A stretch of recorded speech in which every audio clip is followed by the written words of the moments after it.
यार? अरे देश के नागरिक हो, अरे देश के नागरिक हो, आपके दम पर सरकार बन जाती है, लोग करोड़ों रुपए घोटाला कर जाते हैं। सही और आप बोल ही नहीं रहे हो यार। आप अपने हक के लिए, हम क्या बोले यार? आप अपने हक की लड़ाई नहीं लड़ते हो तभी तो कभी आते ही नहीं। अगर आप अपने हक की लड़ाई लड़ लो तो किसकी हिम्मत है नहीं आए? बोलिए कुछ। क्या मुद्दा बारे में हम बोले? हमसे क्या, हम तो आम इंसान कमा खा रहे हैं भाई, हमें सरकार फिल्म देगी। इसे ठीक है, हम इंसान है, लेकिन वो बतावा क्या? अरे हमारे मुखिया जी आ गए। सफाई आप बताइए किसको वोट करेंगे? क्या मुद्दा है, क्या चाहते हैं आप सरकार से? वोट नहीं करेंगे। आप किसी को वोट, आप देश के नागरिक है ही नहीं है। सबसे बड़ा पकड़ चोर। आप बताओ भाई, बीजेपी पक्का क्या देखते हो भाई? बीजेपी जिंदाबाद है, रहेगा। जिंदाबाद है, रहेगा। आपको मुद्दा क्या चाहिए? आपको मुद्दा क्या चाहिए? क्या सुनना चाहते हैं आप? मोदी आप बताइए किसको वोट करना चाहते हैं? बीजेपी को सपोर्ट करते हैं। बीजेपी यहाँ सब है। कारण भी बता दे आपको। हम हिंदू हैं, ये हिंदुस्तान है। यहाँ पर इसके पहले क्या राज चलता था? मुस्लिमों की संख्या बढ़ती जा रही थी, हिंदुओं की संख्या घटती जा रही थी। हिंदू लोग मुसलमान बन जा रहे थे, मस्जिद की आबादी बढ़ी थी, मंदिर की आबादी कम हो रही थी। लेकिन बीजेपी के आने के बाद हमारा हिंदू जागा, हिंदुत्व जागा है। लोग जागे हैं, सोचे हैं कि हम हिंदू हैं। आप चले जाइए पाकिस्तान में, वहाँ कितने मुस्लिम हिंदू हैं? वहाँ पर उनकी संख्या 60% थी, आज कितनी है? 3% है। यहाँ पर मुसलमान 3% थे, आज 60% पहुँचने वाले हैं। हमारा हिंदुस्तान हिंदुओं के लिए है, न कि मुसलमानों के लिए। इनको शरणार्थी दिया गया है। आप कहना चाहते हैं कि हिंदुत्ववादी होने के कारण आप योगी जी को वोट करेंगे? सबसे बड़ी बात है हमारा खाना पीना तो हम आज से नहीं, जब गरीबी थी तब से लेकर अमीरी तक लोग जो खाते हैं दाल चावल रोटी सब्जी वो मिल रहा है। जैसे कमा रहे हैं, मेहनत करेंगे, कमाएंगे, खाएंगे। लेकिन हिंदू दब रहा था और मुसलमान उठ रहे थे। मोदी पे आने पे हमारा हिंदू उठ रहा है, मुसलमान दब रहे हैं। ये हमें अच्छा लगा। उठाने के लिए हम लोग सपोर्ट कर रहे हैं भाजपा का। मतलब हिंदुत्व को जगाने के लिए आप योगी जी को वोट कर रहे हैं? जी। सबसे राम मंदिर कितना साल से रुका? राम मंदिर 592 साल का झगड़ा था, किसी में दम नहीं थी कि बोल दे।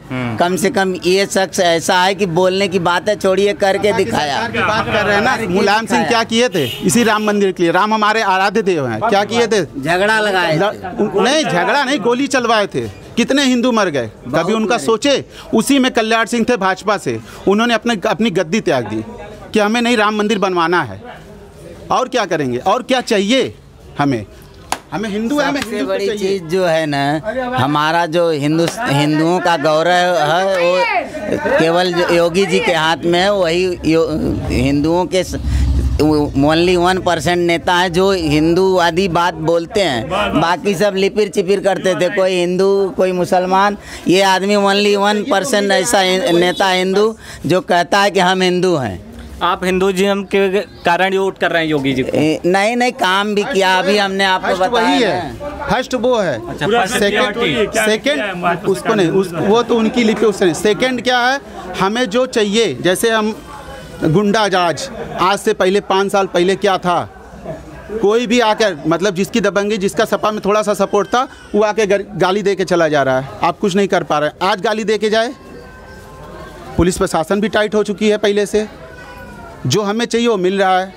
और खाना पीना, तेल पानी, ये तो जीवन भर चलता है। आबादी बढ़ती रहे, समस्या है वो कौन खत्म करेगा? पानी देंगे, फ्री में खाना देंगे, कहाँ से देंगे भैया? हमारी आबादी आज से 1947 में कितनी थी? 36 करोड़ थी, 37 करोड़। आज कितनी है? 137 करोड़। तो हमारे पास जगह तो उतने है। विकास इंडिया का बढ़ तो नहीं गया कि समुद्र में लोग घर बना रहे हैं।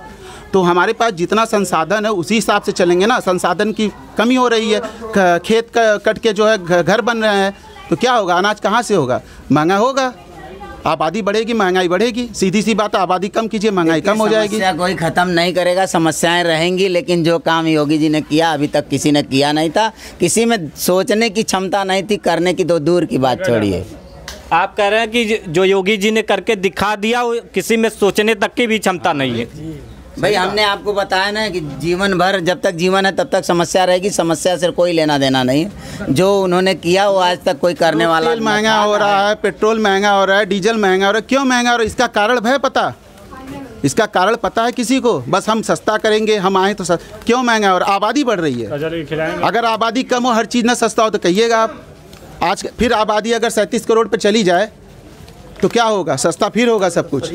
हम आबादी कम कैसे करेंगे? बस वही चीज़ है, आबादी इसलिए कम होगी कि हम जैसे हम एक परिवार के लोग हैं, हम 1-2 बच्चा, यहाँ तो 10 बच्चे 12 बच्चे, तो आबादी घटेगी कहाँ से? सोच अपनी बदलिए आप।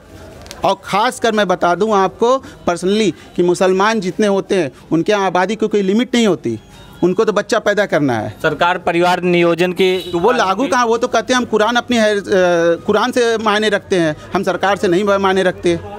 अब वही सरकार आई है कि उनको सरकार संविधान का मायने दिखाएगी, न कि कुरान का मायने। कुरान आप अपने लिए कर सकते हैं, संविधान के आगे नहीं है कुरान। हम संविधान में जो लागू होगा, अगर 2 बच्चों का होगा तो 2 बच्चे के बाद नियम आने वाला है, उसके बाद 2 बच्चे मानना पड़ेगा आपको, नहीं तो आपके जितने आगे सब्सिडी है सब कुछ है वो ख़त्म कर देंगे, तब आप मानेंगे कि हम 2 बच्चे पैदा करेंगे भैया, उससे ज़्यादा नहीं करेंगे, नहीं तो हमारा सरकारी नौकरी नहीं लगेगी, हमारा ये चल जाएगा वो चल जाएगा, तमाम तरह की सब्सिडी ख़त्म हो जाएगी। वही चीज़ मेन है। और हिंदू में अब धीरे धीरे जागरूकता हो रही है। हिंदू परिवार का सर्वे आप उठा के देखेंगे, जो नए युग के बच्चे हैं जिनकी अभी शादी हुई है 2 साल 3 साल पहले हुई, 1 बच्चे 2 बच्चे, उससे ज़्यादा नहीं कोई पैदा कर रहा है। पहले के लोग उठा लीजिए हिंदू में ही उनको सब पता नहीं था, अशिक्षित थे, शिक्षा बढ़ा हुआ है। आप शिक्षा का परसेंटेज उठा दीजिए, इंडिया में काफ़ी, यूपी में भी बढ़ गया, जो बिहार यूपी बहुत कमज़ोर था अब काफ़ी आगे बढ़ा है। तो कोई चीज़ धीरे धीरे होगा। कैसे बढ़ा? यहाँ बीजेपी की सरकार थी तब बढ़ा, और भी सरकारें आई हैं, काम सबने किया है, किसी का काम हम नकारेंगे नहीं कि सपा ने आया, सपा नहीं की, बसपा आया, बसपा नहीं किया, सब ने काम किया है, लेकिन सबसे ज़्यादा किया तो बीजेपी ने किया। अब उसको भी समय दीजिए, किसी की सरकार 10 साल थी, किसी की 15 साल थी, किसी की 20 साल थी, यहाँ तो 5 साल हुआ है, अभी से उतावलापन है, पार्टी धूपी चली जा रही है, परिवारवाद ख़त्म नहीं हो रहा है। किसी के बाप मंत्री थे, उनके बेटे मंत्री हैं, भतीजे मंत्री हैं, यही सब मंत्री बन रहे हैं। बीजेपी में कौन है? आप उठा के नरेंद्र मोदी को देख लीजिए, उनका कोई परिवार का है लाभ ले रहा है? आप योगी को उठा दीजिए, उनका कोई लाभ ले रहा है? आदमी कमाता किसके लिए? हम बिजनेस किए किसके लिए? अपने बच्चों के लिए ना। हमारे बच्चे नहीं होंगे तो हम बिजनेस करेंगे दूसरों के लिए ना। कमाए भैया, चलो इनका फ़ायदा करो, उनका फ़ायदा करो। अगर हमारे बच्चे हैं 4 ठो हैं तो हम उनके लिए सोचेंगे पहले घर बनाओ, दुकान खरीदो, ये करो वो करो। तो वो किस लिए कर रहे हैं? उनके पास बच्चे हैं नहीं, परिवार सपोर्ट नहीं करते उनको। भैया हम कर रहे हैं, समाज के लिए कर रहे हैं, अपने जितने लोग हैं उनके लिए कर रहे हैं। परिवारवाद तो बीजेपी में भी उसको देखा जा रहा है कि जैसा कि देखिए परिवारवाद क्या होता है। जैसे हम कह रहे हैं, आप पिता हैं, आपके बच्चे हैं, मैं बच्चों को देखूंगा, ये नहीं कि आपके दीदी के लड़के हैं, बुआ के लड़के हैं, भांजे हैं, ये हैं वो हैं। मतलब ये समझ लीजिए कि अगर मंत्री मुख्यमंत्री एक परिवार का बना हुआ है तो उसके दूर के रिश्तेदार तक मंत्री अपने आप को समझते हैं। ऐसा बीजेपी में हुआ है? किसी में दिखाइए, आप बताइए हमें, कोई है? नहीं है। आप नरेंद्र मोदी को उठा के देखिए, उनकी सरकार बनी, वो बने 15 साल गुजरात में किए, 5 साल यहाँ किए, फिर 2 साल से ये कर रहे हैं। उनके परिवार का कौन सा लाभार्थी है? कोई लाभार्थी है कि हम लाभ ले रहे हैं, मंत्री हम हैं? भाई, सगे भाई तक अभी वही काम कर रहे हैं, लेकिन उनका कोई विकास नहीं हुआ उस तरीके से जिस तरीके से और पार्टियों में हुआ परिवारवाद में। तो हमें क्या चाहिए? जो नेता अच्छा काम करे, अपने लिए न दूसरे के लिए करे, वो नेता चाहिए हमें। वो नहीं चाहिए कि हम अपना कमाएं, अपना तिजोरी भरे, अपने घर का तिजोरी भरे, अपने रिश्तेदारों को भरे। इसमें क्या है?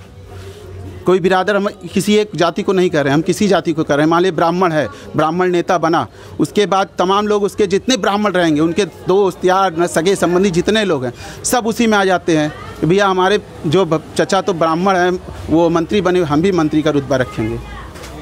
किसी भी कास्ट में लीजिए, होता है ना, वो ख़त्म करना है। लोगों की सोच खत्म करनी उस तरह की, और ये सोच इसी में खत्म होगी, इसके अलावा किसी में नहीं। बोला हाँ बताइए अंकल जी, क्या भैया आप किसकी सरकार बना रहे हैं इस बार? बीजेपी की। क्या देखते हैं आप बीजेपी में? क्यों आप बीजेपी की सरकार बनाना चाहते हैं? गेहूँ चाउर पावत हाँ भैया, कोरोना काल में योगी जी ने बहुत मदद किया जनता का। अच्छा, कोरोना काल में योगी जी ने बहुत अच्छे से काम किया। जी जी जी। 4 रोटी खाता, 12 रोटी खाया, दोनों टाइम फ्री अनाज मिला, खाने के लिए कोई परेशान नहीं हुआ।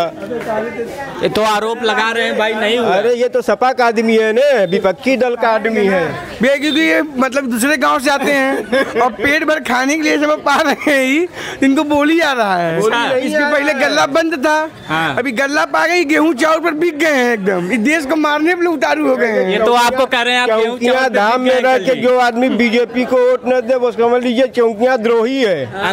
अंकल जी कह रहे हैं आप गेहूँ चावल पे पे बिक गए हैं, कितना नहीं बड़ा बिक संगीन क्या गए, आरोप। वो तो सारे जनता को दिया, कोई मांगने थोड़ी गया था। वो तो ये तो कह रहे हैं जनता सबको मिल रहा ये है। तो सबको आज से गल्ला मिल रहा है, तो पुराना मिल रहा है। लाल कार्ड जिसका था जिसको मिल रहा था, महीने में भैया 2 बार थोड़ी मिलता था, महीने में 2 बार मिला है गल्ला। बंदी रहा तब मिले। बंदी है, वही तो मैं कह रहा हूँ कि लॉकडाउन के दौरान योगी जी ने बहुत जनता का मदद किया है। और कुछ लोगों से हम राय जानना चाहेंगे। क्या आंटी जी बताइए, इस बार किसको वोट करेंगी आप? देखो था हमारे घर में पैसा बदे ना बनी पावता बनवाई दे, वही का पूरा चौकियाँ छोड़ दीवाई। अरे बाप रे बाप। आप देख सकते हैं हमारे साथ एक माता जी हैं, इनका कहना है कि आप इनका घर देख सकते हैं। कौन सा घर है माता जी? यही वाला। आइए आइए, आप कौन सा घर है आपका? आप देख सकते हैं चौकिया में एक घर है, इसका प्लास्टर नहीं हो चुका है। तो माता जी कह रही हैं जो इनका जो घर है वो पक्का करवा देगा, पूरा बनवा देगा, वो पूरा चौकिया का वोट करवा। क्या कह रही माता जी, कहिए एक बार फिर से। कहाँ तो है क्या एक बार फिर से बताइए। जे हमार घर बनवाई दे तो ओकर हम पूरा चौकियाँ छोड़ दीवाई। हम आप लोग देख लीजिए, अगर यहाँ का वोट लेना हो, जो राजनेता लेना चाहता, पहले माता जी का घर बनवाए। हाँ। और भी कुछ लोग यहाँ पे हम बातचीत करना चाहेंगे। क्या आंटी जी, आपकी क्या समस्या है?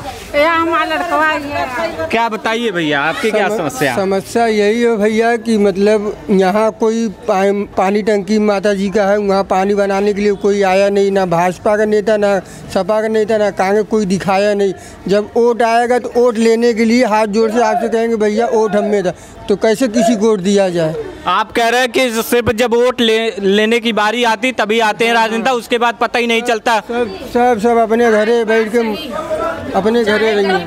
चाहे भैया कितनों लोग के घर में कितना भी विपत या कुछ भी आ जाता, मगर कोई आदमी झांकने वाला नहीं है। चाहे किसी का छोटा छोटा बच्चा छोड़ के आदमी इस पार कोरोना हुआ में, मगर कोई का सहयोग करने के लिए नहीं आया। क्यों आए नाम? कोई भी नहीं आया कि इनके कैसा इनका स्थिति है, कैसा इनका परिवार लेकर रही फिर रही। हाँ, यही बात है। फिर रही कहीं माता जी। देखिए भैया, आदमी अगर जब जीत गया है तो गरीब लोग को सहयोग करने के लिए, सबकी सहयोग से तो आप जीतते हैं। तो जब आप उनका सहयोग करेंगे तो आपको जानेंगे क्या? आप अच्छा ये बताइए, अगर मान लीजिए आपको अखिलेश यादव, योगी, मायावती और भी कई राजनेता, इन सब में चुनना हो तो आप किसको वोट करेंगे? देखिए भैया, चुनने वाली यही बात है कि अगर किसी का कोई सहयोग करता है उसी को आदमी भगवान मानते हैं। जब हमको कुइयाँ खोदना, पानी पीना है, हमारे पास चूल्हे में नहीं जल रहे हैं, कुछ भी नहीं हो रहा है, तो हम किसको जानेंगे कोई हमारा जो है कि सहयोग कर रहा है? मतलब आप कह रहे हैं सारे राजनेता आते हैं और वोट लेके चले जाते हैं, फिर वही दर्शन। देखिए, जब वोट लेना रहता है तो बड़े बड़े सपने दिखाए जाते हैं कि गरीबों लोगों को हम ऐसे करेंगे वैसे करेंगे। जब वोट पा जाते हैं तो यहाँ कोई झांकने नहीं आता कि कोई मर गया कि कोई जी रहा है। तो ये स्थिति है। इन लोग का गंभीर आरोप है कि यहाँ कोई राजनेता इनकी समस्याओं को लेकर बात नहीं उठाता, ना ही यहाँ पे कभी आता है। और लोगों से हम बातचीत करना चाहेंगे।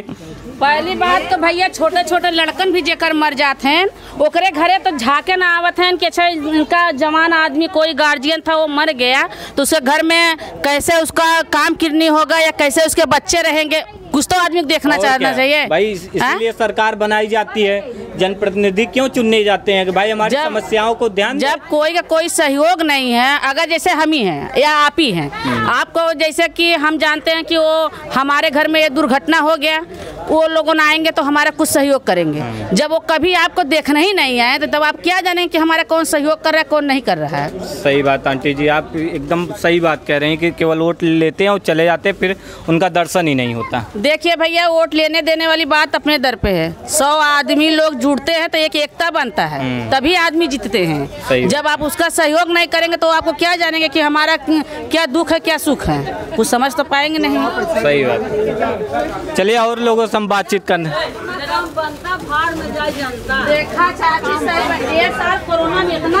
क्या भैया, किसकी सरकार बना रहे हैं? अब इन्हीं लोग बताएंगे, हम नहीं जानते। अरे आप भी तो इस देश के नागरिक हैं, आप भी तो इस देश के नागरिक हैं, आप है नहीं हैं? वाह भाई, आप बताइए आप किसकी सरकार बना रही हैं? का सरकार बना? हम कहाँ बनाए, हम अकबरपुर में जाए तो बताइए। अकबर, अरे यहाँ बता दीजिए ना किसकी सरकार बना रही है? ना है निकल तो का बताइए। अरे क्या हुआ? अरे कहीं से तो वोट करेंगी। पहली बात भैया, हमारे घर में तो 4 मृत्यु हो गया है सिर्फ 4 दिन के अंदर में लगातार। हाँ लगातार, जो कि हमारे बड़े पिताजी का लड़के थे, जवान छोटे बच्चे हैं, उनका स्थिति इतना खराब है पूछे जिन कोरोना महामारी में मर गए। वो लोग को डॉक्टरी फिर लेके गए, वहाँ पर भी नहीं भर्ती हो पाए, कुछ भी नहीं हुआ। मगर आज तक कोई झांकने नहीं आया कि उसके घर में चूल्हा जल रहा है कि नहीं जल रहा है। कौन सा गाँव है आपका? हमारा देवचंदपुर गाँव है, चौकिया में। आपका क्या नाम है? हमारा नाम मंजू है। हमारे पिताजी तो खुद ही भाई लोग के अथुआ में 15 दिन ना भेल एक्सपायर हो गए। अब वोट लेना है तो दुनिया भर के आदमी लोग, हम लोग तरफ तो भैया एक हैंड पाइप भी नहीं है, ना रास्ता है, ना कुछ जल निगम वाला। हर जगह जगह तो आदमी लगवा दे रहा, देख दे रहा है। हम लोग तरफ तो बरसात होता है तो आने जाने का रास्ता नहीं रहता है, ना तो रास्ता ही है ना तो पानी ही है। हाँ, कुछ का व्यवस्था नहीं है। एक हैंड पाइप गाँव में गड़ा है, उसमें पारी पारा सब भरते यूज करते ना।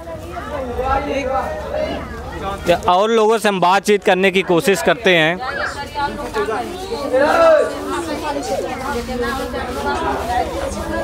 क्या अंकल जी, किसकी सरकार बना रहे हैं? किसकी सरकार बना रहे हैं आप? जिसकी बननी है उसकी बनेगी। अरे फिर भी आपके कुछ मुद्दे होंगे, कुछ परेशानियां होंगी कि आप कहेंगे कि हाँ मेरी जो समस्या दूर करेगी हम उसकी सरकार बनाएंगे, कुछ इस तरह की बातें। आप भी तो देश के नागरिक हैं। ऐसा है साहब ना, अभी तक यहाँ जो है कोई समस्या किसी का ख़त्म तो कर नहीं पाएगा। जब तक जीवन है तब तक समस्या रहेंगी। नहीं तो नहीं देखिए, समस्या जब तक जीवन है तब तक रहेगी। अब कहिए कि सपा आए तो किसी की मजबूरी ख़त्म कर दे और किसी के घर पूरी सब्जी पहुंचाए तो एक दिन पहुंचाएगी, रोज तो पहुंचाएगी नहीं। लेकिन राजनेता तो वादा तो करते हैं, उनके मैनिफेस्टो में होता कि आपकी समस्याएं खत्म कर देंगे। देखो, घर का एक मुखिया पूरे परिवार को नहीं मिला के चल सकता, वो तो राजनीति की बात है। बड़े बड़े काम करते हैं, 100 काम बताएंगे तो मान लीजिए 90 करेंगे, 10 छूट जाएगा तो 10 मुद्दा बना लेंगे। तो आप कहना चाहते हैं कि सारे जो मैनिफेस्टो में होते हैं वो सारे नहीं पूरे हो पाते हैं? कुछ इस तरह का कुछ तो रह ही जाएगा, पूरा थोड़ी हो पाएगा। पूरा नहीं हो पाएगा।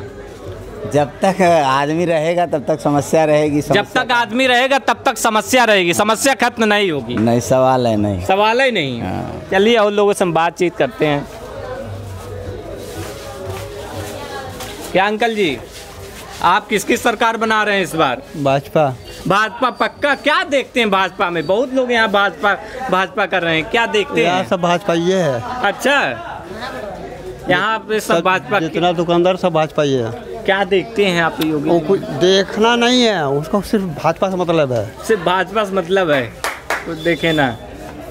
फिर भी योगी जी के बारे में आपने देखा?